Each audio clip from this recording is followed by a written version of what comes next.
Morning, both. So, big splash on the Mail today. Rishi, make no mistake, I'll deport Channel migrants. And it's set to introduce laws we're hearing this week. Tell us a bit more about this. Exactly. So this has just come out, and it's a new legislation they're proposing, hopefully on Tuesday is the plan, to essentially make asylum claims inadmissible if you are coming over here on a small boat crossing the channel, and also give the government powers to then deport you to Rwanda or another safe third world country, is what they've said.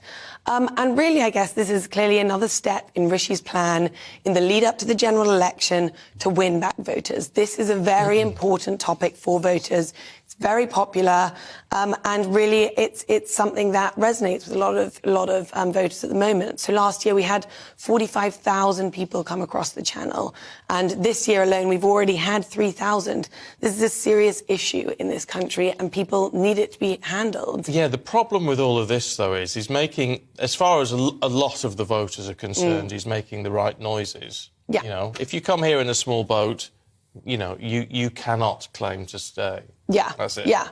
Legally, he may not be able to do what he can fulfil his promise and he can put the legislation through, get it through Parliament, but it doesn't mean it's going to go through the courts. Well, exactly. And this is the opposition and the struggle that he is very much going to come up against. How is he going to get this through without breaching the UN Refugee Convention, coming up against the European Court of Human Rights, the Human Rights Act?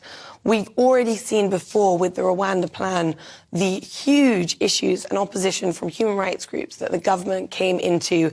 And essentially that made the Rwanda plan fail, as we saw those original 130 migrants who were meant to be on that plane slowly, one by one, essentially taken off until that plane did not take off at all. So really what we're seeing is the government now just setting themselves up for failure. He's going in with a very hard line in an attempt to deter these boats, deter these gangs and these people who are being exploited.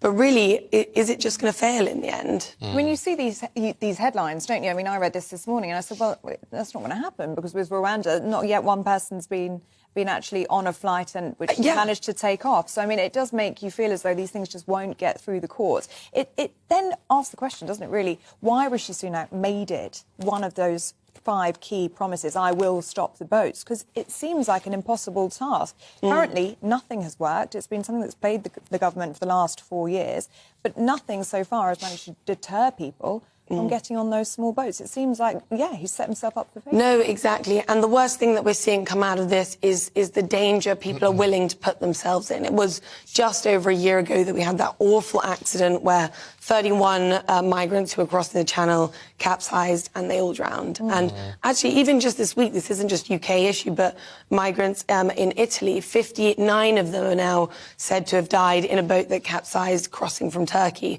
We don't want people to be risking their lives for this.